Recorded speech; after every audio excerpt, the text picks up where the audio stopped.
Well, hello, it's Richard Pears from FinextraTV. Today I've got the pleasure and privilege of being joined by Tripp Wall. Tripp is the founder and CEO of Pantheon Regeneration, managing partner at Trailhead Capital, and he's helping to pioneer a whole new generation of nature-based climate solutions to scale nature capital solutions across North America. I saw Tripp speaking over London Climate Week and was really honoured and privileged to sort of listen to him. And I thought, well, let's share it with FinextraTV. There's a lot to learn here. So welcome. Thank you, Richard. Glad to be here. Well, thank you. And so let's kick off. I mentioned Pantheon and Trailhead. Tell us who you are, what the background is, and what those organizations are trying to achieve.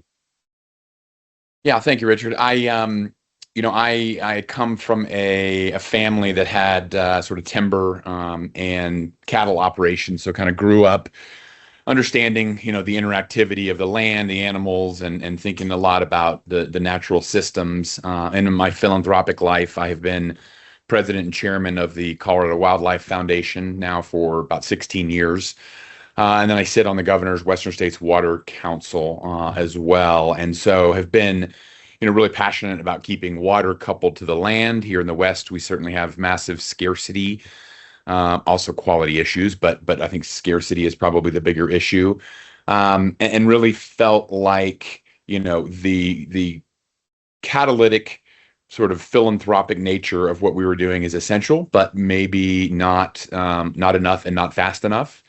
And so I left what was a financial career in alternative assets and institutional financial management to really try to bring what was a subject matter expertise in finance to my passion around sort of ecological health, restoration, native habitats, et cetera. And so I created and founded Trailhead Capital, and as that general partner, really endeavored to invest in sort of climate and regenerative agriculture systems, and really bring some early stage capital to ideas that we thought could be really game changing on a landscape scale. And so about a few years into that, we have just under 40 portfolio companies at Trailhead.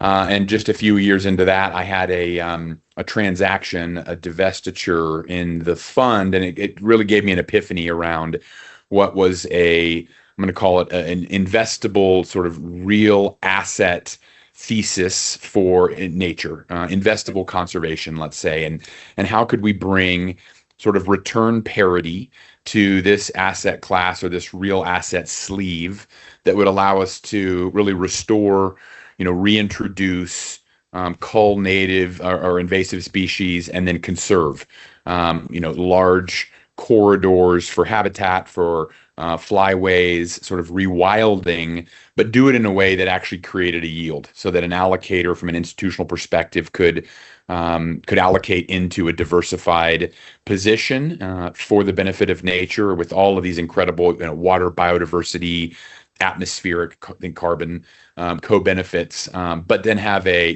return parity with other asset classes. So I created Pantheon Regeneration, which is really endeavoring to do just that, to buy and to conserve large swaths of habitat in a variety of different pathways that we can talk about. Yeah, fantastic. What was the epiphany, or was the epiphany sort of just the end of that whole journey and just the light bulb going off, or was there something that sort of 1 + 1 = 3 all of a sudden? Yeah, so it was this company that I sold actually to Merck Pharmaceutical.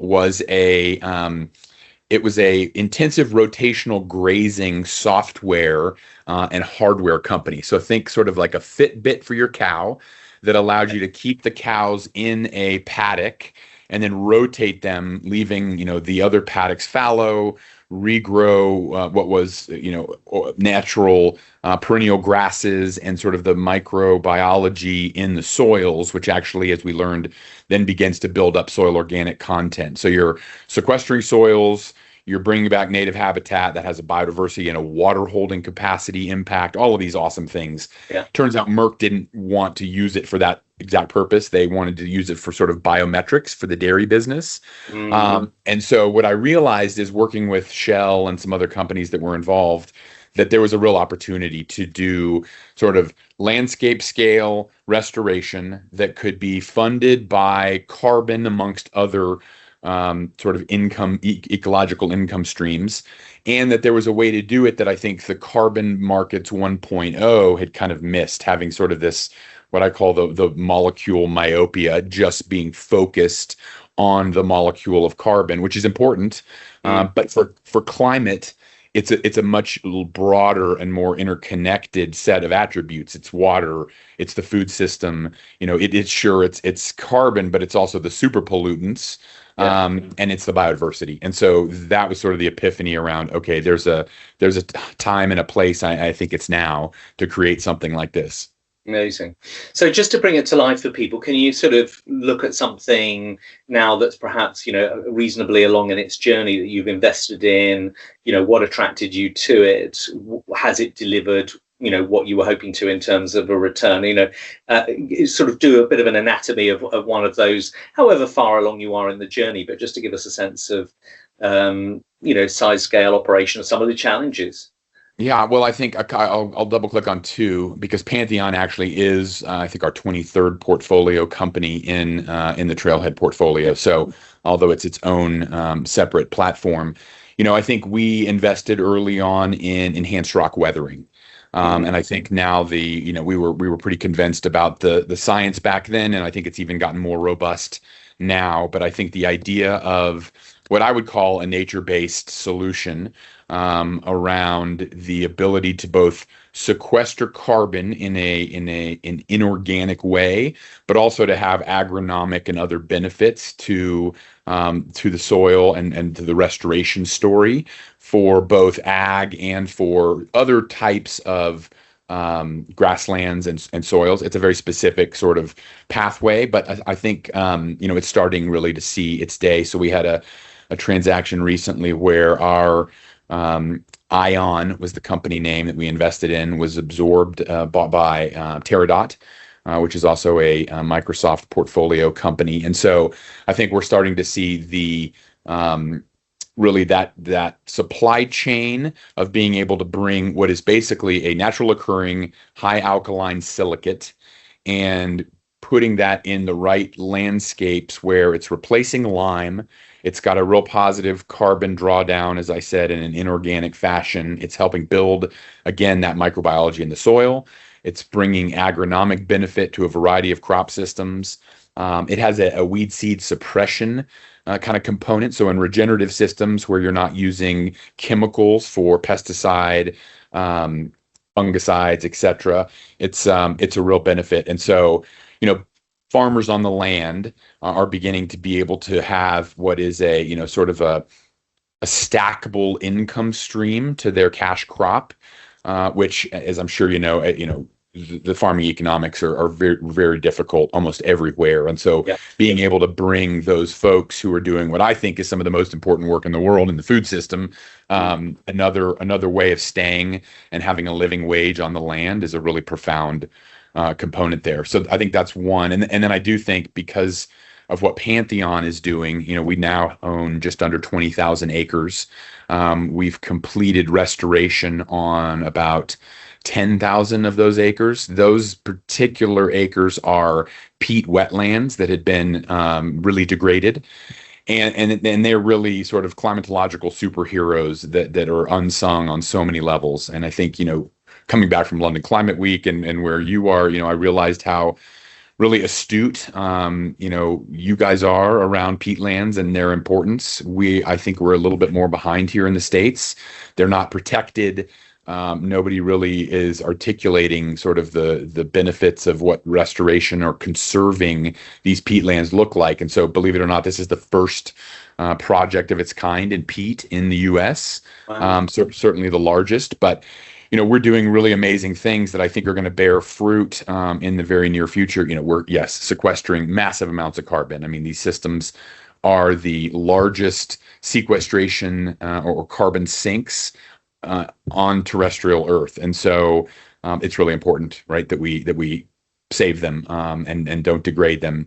They're also biodiversity hotspots. So we are doing and with working with Microsoft and others, B&G. We are biodiverse. We're baselining the biodiversity pre-restoration on our sites, using eDNA, using bioacoustical capture towers, using game trap cameras, and doing whole trophic inventory, soil sampling. So we're looking from sort of microbial, bacterial, fungal, all the way through flora, fauna, ornithological, and being able to see what that looks like at timestamp 0, and then what it looks like as we restore and re-wet these lands. Watching that habitat come back and flourish is really exciting. We don't have a B&G market like you guys do, but there are beginning to be some biodiversity, voluntary trades, and so we're hoping to really pioneer in a very science-forward, quantified way, how restoring and doing, these kind of methods back to the lands is bringing back, populations. We're also reintroducing endangered species with U.S. Fish and Wildlife. So we've just reintroduced some red wolves. There are about 30 left on the face of the earth, and I think we have a mating pair with 4 pups that are sort of ranging on our property, and so a lot of exciting stuff. So I think those are the 2 things that I feel the most excited about when I think about the future of climate and how we can actually make a big difference. Yeah. And when I was at Microsoft, it was that, we spoke about the intelligent edge and the intelligent cloud, this was 10 years ago, but, you're describing there with all of those, eDNA and bioacoustic, etc. These are all the sensors, aren't they, which are out there along with, drones and LiDAR and satellite, etc. Then you're using the cloud, I assume, to gather all those data points and do your analysis about where to invest and monitor do your MRV type work. Is that right? Precisely. And we have, I keep saying Microsoft, they're both an investor in the platform, but we also have a partnership with them on the software side. And so we have a proprietary AI software that does incorporate all that IoT. So we talked about the biodiversity sensors, yes, which we pull into data lakes and then are training that data. But we also have the different sensors on our land. So we use water transducers. We do use LiDAR. We use something that's called the eddy covariance flux towers. Right. So we put these towers out in an array, and they basically do an atmospheric gas mass balancing. And so we can know 24/7, 365 what that atmospheric flux of all the gases are. Which is, again, just another really robust way of measuring the carbon sequestration so that we can make sure, that we're incredibly accurate as we publish and issue those carbon credits for, our stakeholders that are buying those credits and funding this activity. The software helps us look at a parcel level, at a watershed sort of scale, and look at what are sort of the biocharacteristics of a given landscape, and then what are the available and stackable income streams there? Are there water credits available? Are there carbon credits? Is that coming in an enhanced rock weathering format? Is that a wetland restoration format? Is that a afforestation, reforestation tree format? Is it a mangrove or a salt marsh format? And so we then look at conservation easements. We look at credits around species, which are available in various jurisdictions. And then we make decisions on both purchasing, but also land management from that. And so Microsoft, we're on the Azure platform. Microsoft has been incredibly helpful in helping us tie together, our sort of agentic modalities within the software that can not only help us, but other developers. So we have partnerships with Harvard, and some other academic institutions and developers who are using the software for their pathways to try to build, this kind of ecological health and system thinking, and bring it to restoration in different geographies. Yeah, incredible. Let's move on. Time is always pressing. You're talking about, farming, food. I know obviously a lot of farming is for other things like biofuels and, animal feed, etc. But when we think about it at the human level, which is always, very important in this topic area, think about a field to fork model. And obviously there's the whole issue, particularly, in the Europe, UK, various other regions around food security. But then there's a question of affordability, and it's quite often politicized that what this is doing is taking land out of productive use and it's going to increase the cost of food. What's your take on that whole topic? Yeah, I have a pretty contrarian view on that because I think, we produce enough calories for the entire planet plus right now, and we have a couple of breakdowns in the food system, one of which is just waste. So, something we'll call it 40 to 50% of all food that's produced is either wasted or rots sort of in the supply chain, or is left and ungleaned in the fields. And so, there's a couple of different systematic changes that I think and that we're investing in from a Trailhead perspective, certainly, that I think help at least directionally change the way we think about our relationship with food and agriculture. One of those is the way of thinking about regenerative agriculture. So changing the way we think about from a sort of a chemical lens, which has basically historically been, Haber-Bosch, NPK, all of this, like how can we just think about yield and calories? I think that's a pretty shallow and short-sighted view. I think we think now certainly are investing in folks that think about the biology. And so, what is in a calorie, right? Nutrient density, not just numbers of calories, I think is really important.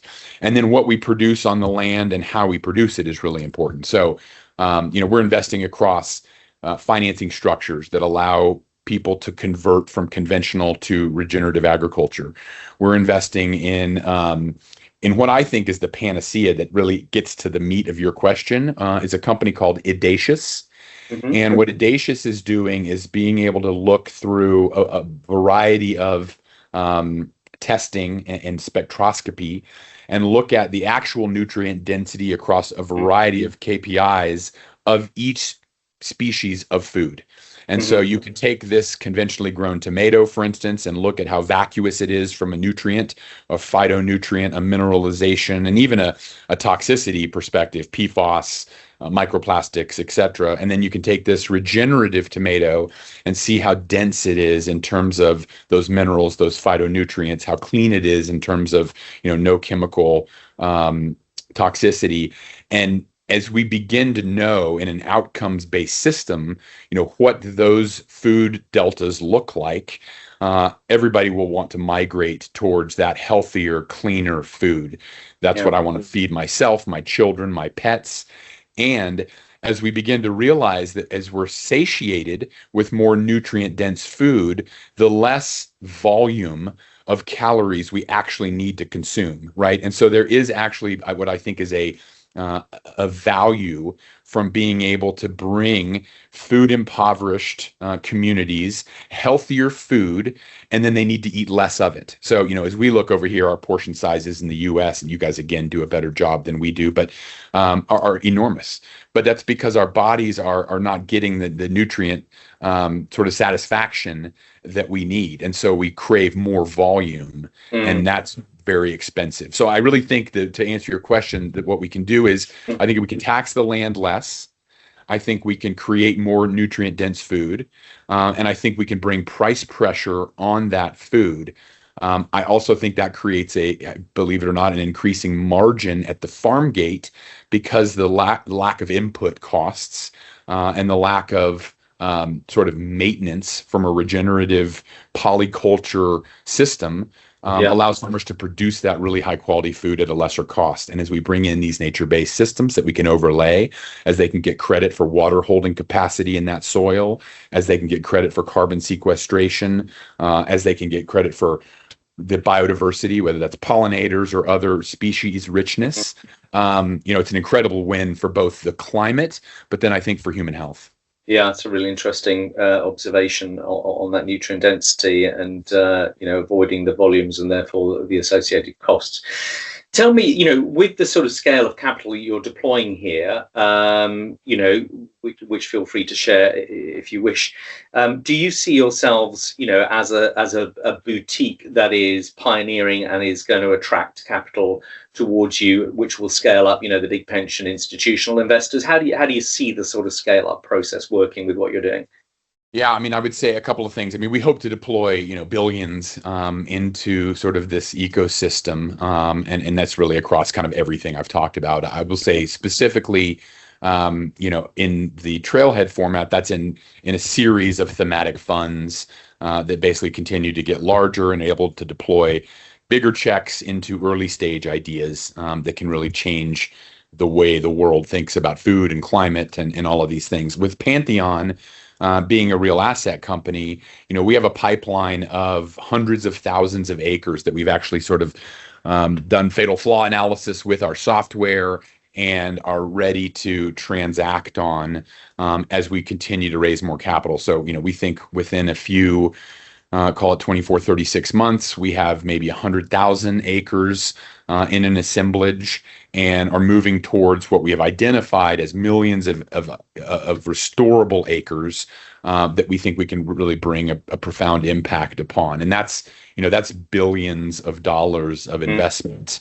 that we're seeking. And so we do have, we moved early on from sort of high net worth individuals and individuals that invested with me early in Trailhead and then in my prior investments, and have moved into more of an institutional pathway. So we have Grantham, for instance, which you may be familiar with. We do have BNP Paribas from an institutional perspective. We have Microsoft.